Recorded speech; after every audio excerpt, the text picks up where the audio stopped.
ಪ್ರಾಚೀನ ಮಹಾಕಾವ್ಯವೊಂದು ಇಂದಿನ ಆಧುನಿಕ ಜಗತ್ತಿನ ವಿದ್ಯಮಾನವಾಗಿ ಹೇಗೆ ಬದಲಾಗಿದೆ ಎಂಬುದರ ರೋಚಕ ವಿಶ್ಲೇಷಣೆಗೆ ಸ್ವಾಗತ. ಬನ್ನಿ ಶುರು ಮಾಡೋಣ. 2500 ವರ್ಷಗಳ ಹಳೆಯ ಕಾವ್ಯ ಇಂದಿನ ಕಾರ್ಪೊರೇಟ್ ನೈತಿಕತೆ ಹಾಗೂ ಸಾವಿರಾರು ಕೋಟಿ ಬಜೆಟ್ನ ಸಿನಿಮಾಗಳ ನಡುವಿನ ಆಸಕ್ತಿದಾಯಕ ನಂಟಾದ್ರೂ ಏನು? ಈ ಪ್ರಶ್ನೆಗೆ ಉತ್ತರ ಕಂಡುಕೊಳ್ಳಲು ಮೊದಲು ನಾವು ಈ ಮಹಾಕಾವ್ಯದ ಐತಿಹಾಸಿಕ ಮೂಲದತ್ತ ಒಮ್ಮೆ ತಿರುಗಿ ನೋಡಬೇಕಾಗ್ತದೆ. ವಾಲ್ಮೀಕಿ ರಚಿಸಿದ ಮೂಲ ಸಂಸ್ಕೃತ ರಾಮಾಯಣದ ಗಾತ್ರವೇ ಒಂದು ಅದ್ಭುತ. ಇದು ಬರೋಬ್ಬರಿ 24,000 ಶ್ಲೋಕಗಳನ್ನು ಹೊಂದಿದೆ. ಕ್ರಿಸ್ತಪೂರ್ವ 500ರ ಕಾಲದ ಈ ಕೃತಿಯ ನಾಯಕತ್ವದ ಪಾಠಗಳ ಬಗ್ಗೆ ಇಂದಿನ ಶೈಕ್ಷಣಿಕ ವಲಯದಲ್ಲೂ ಗಂಭೀರವಾದ ವಿಶ್ಲೇಷಣೆಗಳು ನಡೆಯುತ್ತಲೇ ಇವೆ. ಅಚ್ಚರಿಯೆಂದರೆ ಈ ಕಥೆ ಕೇವಲ ಭಾರತಕ್ಕಷ್ಟೇ ಸೀಮಿತವಾಗಲಿಲ್ಲ. ಪುರಾತನ ವ್ಯಾಪಾರ ಮಾರ್ಗಗಳ ಮೂಲಕ ಇಡೀ ಆಗ್ನೇಯ ಏಷ್ಯಾದಾದ್ಯಂತ ವೇಗವಾಗಿ ಹರಡಿತು. ಕಾಂಬೋಡಿಯಾ, ಥೈಲೆಂಡ್, ಲಾಸ್ ದೇಶಗಳ ವಿಭಿನ್ನ ಸಂಸ್ಕೃತಿ ಮತ್ತು ಭೌಗೋಳಿಕತೆಗೆ ತಕ್ಕಂತೆ ಈ ಮಹಾಕಾವ್ಯ ಎಷ್ಟೊಂದು ಸುಂದರವಾಗಿ ರೂಪಾಂತರಗೊಂಡಿದೆ ಗಮನಿಸಿ.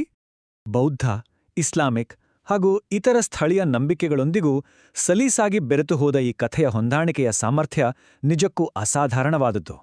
ಕೇವಲ ಸಂಸ್ಕೃತಿಯಷ್ಟೇ ಅಲ್ಲ, ಆಧುನಿಕ ಕಾರ್ಪೊರೇಟ್ ಜಗತ್ತಿನ ಬೋರ್ಡ್ರೂಮ್ಗಳಿಗೂ ಈ ಮಹಾಕಾವ್ಯದ ಆದರ್ಶಗಳು ಕಾಲಿಟ್ಟಿವೆ ಎಂದರೆ ನಂಬಲೇಬೇಕು. ರಾಮನ ಅತ್ಯುತ್ತಮ ಸೇವಕ ನಾಯಕತ್ವ ಮತ್ತು ರಾವಣನ ಅಹಂಕಾರದ ವಿಷಕಾರಿ ನಿರ್ವಹಣೆಯ ನಡುವಿನ ಸ್ಪಷ್ಟ ವ್ಯತ್ಯಾಸವೇ ಇಂದಿನ ಕಾರ್ಪೊರೇಟ್ ಜಗತ್ತಿಗೆ ದೊಡ್ಡ ಪಾಠ.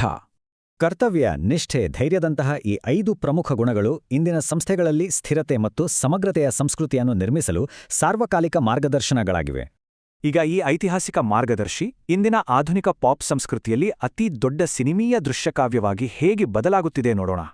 ಹೌದು, ಬರೋಬ್ಬರಿ 1600 ಕೋಟಿ. ಇದು 2026ರಲ್ಲಿ ಬರಲಿರುವ 2 ಭಾಗಗಳ ಬೃಹತ್ ರಾಮಾಯಣ ಚಲನಚಿತ್ರದ ಅಂದಾಜು ಬಜೆಟ್. ಜಗದ್ವಿಖ್ಯಾತ ಸಂಗೀತ ನಿರ್ದೇಶಕ ಹಾನ್ಸ್ ಜಿಮ್ಮರ್ ಮತ್ತು ಉನ್ನತ ಮಟ್ಟದ ವಿಎಫ್ಎಕ್ಸ್ ಸಂಯೋಜನೆ ಈ ಚಿತ್ರದ ಬೃಹತ್ ಪ್ರಮಾಣವನ್ನ ಸಾಬೀತುಪಡಿಸ್ತವೆ. ಹಾಗಾದರೆ ಇಷ್ಟೊಂದು ದೀರ್ಘವಾದ ಐತಿಹಾಸಿಕ ಹಾಗೂ ಸಾಂಸ್ಕೃತಿಕ ಪಯಣದ ವಿಶ್ಲೇಷಣೆಯಿಂದ ನಮಗೆ ಸಿಗುವ ಅಂತಿಮವಾದ ಒಳನೋಟವಾದರೂ ಏನು? ಈ ಮಹಾಕಾವ್ಯದ ಪ್ರಭಾವ ಅನಂತವಾದದ್ದು. ಮುಂದಿನ 2500 ವರ್ಷಗಳ ಕಾಲ ಇಂದಿನ ಯಾವುದಾದರೂ ಕಥೆಗಳು ಹೀಗೆಯೇ ಸ್ಫೂರ್ತಿ ನೀಡಲು ಸಾಧ್ಯವೇ?